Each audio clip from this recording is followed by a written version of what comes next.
Kalena dhammat sawanang etammang kalamutamang. Penuturan syair Dhammapada di video ini ditujukan untuk kita renungkan. Penuturan bahasa Palinya bukan sebagai sarana pembelajaran pengucapan bahasa Pali yang benar. Meskipun demikian, penutur tetap berusaha sesuai kemampuannya untuk mengikuti aturan pengucapan menurut tata bahasa Pali.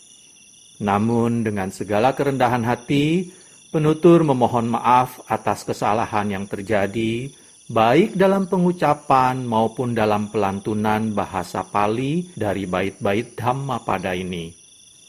Untuk syair Palinya, penutur memilih membacakan dari hard copy kitab Pustaka Dhammapada Pali Indonesia yang diterbitkan oleh Sangga Theravada Indonesia. Untuk terjemahan bahasa Indonesia dan kisah latar belakangnya, penutur memilih membacakannya dari sumber web samaggipala.or.id di bagian Dhammapada. Semoga syair Pali Dhammapada beserta arti dan kisah latar belakangnya ini dapat kita renungkan sehingga membawa manfaat kebijaksanaan bagi kita semua. Semoga semua makhluk berbahagia. Sadhu. Sadhu, sadhu. Terima kasih. Namo tassa bhagavato arahato samma sambuddhassa. Namo tassa bhagavato arahato samma sambuddhassa. Namo tassa bhagavato arahato samma sambuddhassa. Pembacaan bait-bait Dhammapada beserta arti dan kisah latar belakang dibabarkannya bait-bait tersebut oleh Buddha Gautama. Bala Wagga, kelompok bait tentang orang bodoh. Bait 70. Mase kusagyena balo bunje thabojanang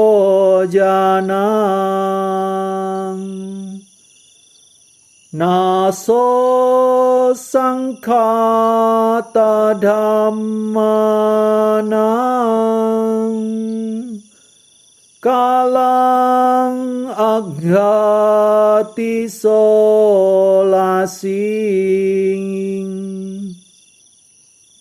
Bait 70 artinya, biarpun bulan demi bulan orang bodoh memakan makanannya dengan ujung rumput kusa, namun demikian ia tidak berharga 1/16 bagian dari mereka yang telah mengerti Dhamma dengan baik. Kisah latar belakang dibabarkannya bait 70 oleh Buddha Gautama. Kisah Jambuka Thera. Jambuka adalah seorang hartawan di Sawathi. Berkaitan dengan perbuatan buruk yang dilakukannya di masa lampau, ia harus dilahirkan dengan kelakuan yang sangat aneh.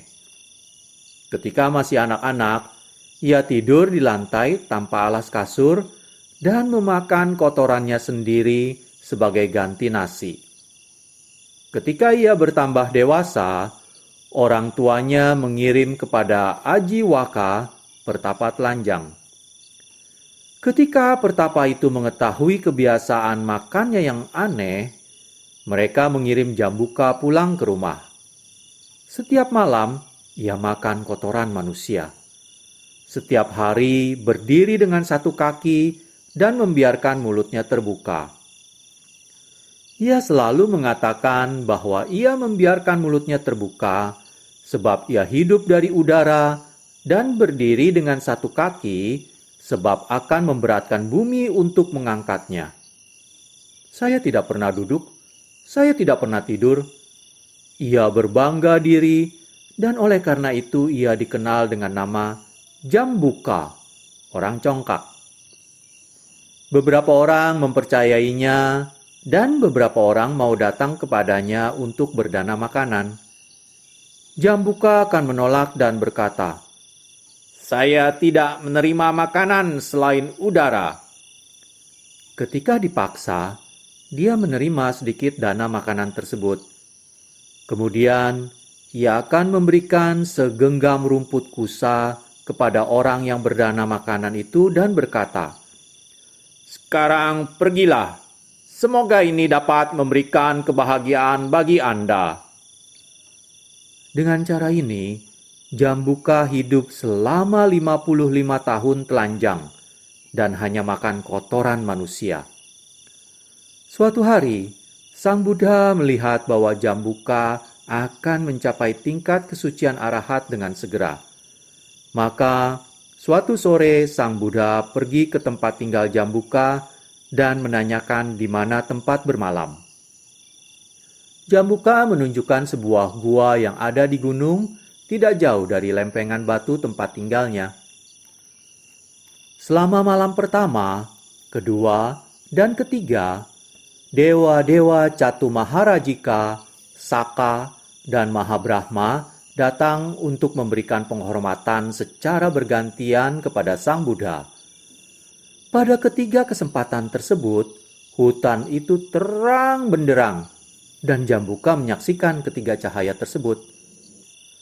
Pagi harinya, ia mengunjungi Sang Buddha dan bertanya tentang cahaya tersebut.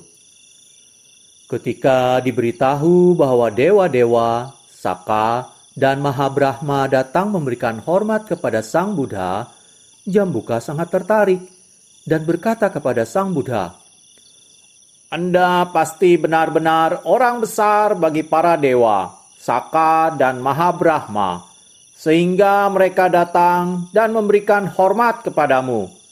Tidak seperti saya, meskipun saya telah berlatih hidup sederhana selama 55 tahun, hidup dari udara, dan berdiri dengan satu kaki, tidak satu dewa pun, tidak juga Saka, Mahabrahma mengunjungiku." Sang Buddha berkata kepadanya, "Oh Jambuka, kamu dapat menipu orang lain, tetapi kamu tidak dapat menipuku. Saya tahu bahwa selama 55 tahun, kamu telah makan kotoran dan tidur di tanah." Lebih jauh, Sang Buddha menerangkan kepadanya bagaimana kehidupannya yang lampau pada masa Buddha Kassapa.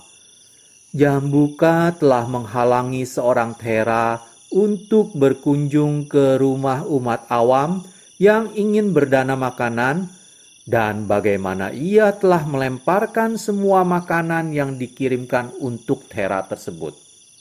Karena kejahatannya itu, Jambuka sekarang makan kotoran dan tidur di tanah. Mendengar penjelasan tersebut, Jambuka sangat terkejut dan menyesal telah berbuat jahat dan telah menipu orang lain. Ia berlutut di hadapan Sang Buddha, dan Sang Buddha memberinya selembar kain untuk dikenakan.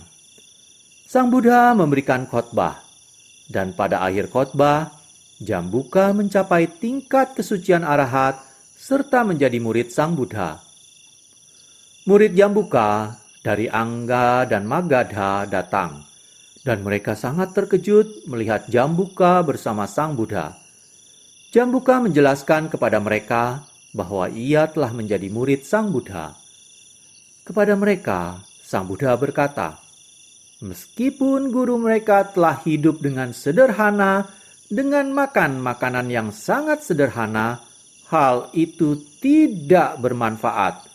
Walaupun cuma 1/16 bagian dari latihan dan perkembangannya saat ini.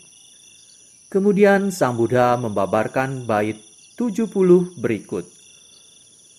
Biarpun bulan demi bulan orang bodoh memakan makanannya dengan ujung rumput kusa. Namun demikian, ia tidak berharga 1/16 bagian dari mereka yang telah mengerti Dhamma dengan baik. Kalena dhammat savanang etammang kalamutamang